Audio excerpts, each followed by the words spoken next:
سنا ہے 14 فروری کوئی ڈے منایا جاتا ہے اور اس میں کچھ لڑکے جو ہیں وہ یہ کہتے ہیں کہ یہ ایک انٹرنیشنل دن ہے جس میں ہم نے پھول دینا ہے کسی لڑکی کو، اظہار محبت کرنا ہے۔ ایک سنار کے بارے میں عارف رومی نے لکھا ہے کہ وہ اس نے بے اولاد تھا تو اس نے ایک بچہ لے کے پال لیا، تو بچہ اس کو باپ کہتا تھا، اس کی بیوی کو ماں کہتا تھا۔ انہوں نے لے پالک بچہ تھا، اور یہ لوگ جن کی اولاد نہیں ہوتی ترس جاتے ہیں، کئی دفعہ ترسے ہوئے لوگ تھے، بچے کو لے لیا پالا، وہ بچے نے بھی حد کر دی فرما برداری کی۔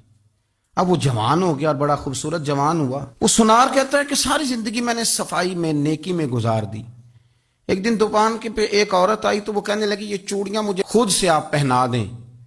وہ کہتا ہے میں نے جب اس کا ہاتھ پکڑا تو میرے دل میں غلط خیال آ گیا، میں نے غلط نظریے سے اس کا ہاتھ پکڑا، اور جب میں نے اس کا وہ ہاتھ اس نظریے سے پکڑ لیا، تھام لیا، بہرحال وہ چلی گئی، لیکن وہ میرے ذہن کے اندر ناپاکی آ گئی۔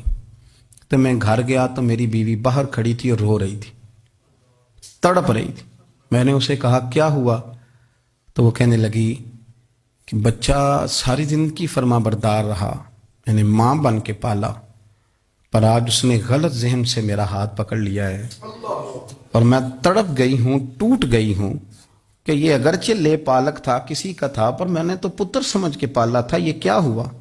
وہ کہتا میری چیخ نکل گئی، تو میں نے اسے کہا کہ یہ اس کی غلطی نہیں، یہ میری غلطی ہے۔ میں نے باہر آج نظر گندی کی ہے تو رب نے مجھے سزا دی، یہ مجھے سزا ملی ہے۔ تو کسی کی بہن کو پھول بھیجنا چاہتا ہے تو اگر اسی رات تیری بہن کو پھول آ گیا تو کسی کی بیٹی پر گندی نظر ڈالتا ہے تو اگر یہ تیرے گھر میں یہ قرض چکانا پڑا۔ وہ ایک دوست ہے تو وہ پسند کی شادی کر رہا تھا اس کے گھر میں، تو اس کی بہن نے کہا ہے اس کی بہن نے کہا، اس نے کہا بھائی تو مرضی کی شادی کر رہا ہے، میرا ابا اپنی پگڑی تیرے پیروں میں رکھتا ہے، ماں دوپٹہ رکھتی ہے کہ بیٹے ہم تباہ ہو جائیں گے، نہ کر، اور آج اگر تیرا یہ حال ہے تو پھر مجھے بھی اجازت دے، میں بھی مرضی کی شادی کروں۔ تو وہ کانپ گیا بری طرح سے۔ وہ کہتا ہے یہ تو کیا کہہ رہی ہے؟ اس نے کہا تو تیرے لیے اگر یہ جائز ہے تو میرے لیے کیسے منع ہو گیا؟ تو یہ کوئی مہذب قومیں نہیں جو ایسے کرتی ہیں، یہ کوئی تعلیم یافتہ ہونے کی یا گورا چٹا ہونے کی علامت ہے؟ کیا آپ کسی کو پھول بھیجیں گے؟ شرم نہیں آتی؟ مہذب قوم اور شریف لوگ کون ہوتے ہیں؟ میرے نبی کریم علیہ السلام نے فرمایا الحیاء من الایمان، حیا تو ایمان کا حصہ ہے۔ اگر تیری نظر زیادہ جھکی ہوئی ہے تو زیادہ حیا والا ہے، اس لیے یہ کوئی گند مند کسی جگہ بھی کسی شخص کو کرنے کی اجازت نہیں، ورنہ یاد رکھیں اس لیے کہ جب آپ کے گھر میں بہو بیٹیاں ہیں، بہنیں ہیں، پھر بھی آپ یہ ذوق بنائیں تو پھر پتہ نہیں کیا سوچتی ہے دنیا، کہاں رکیں گے۔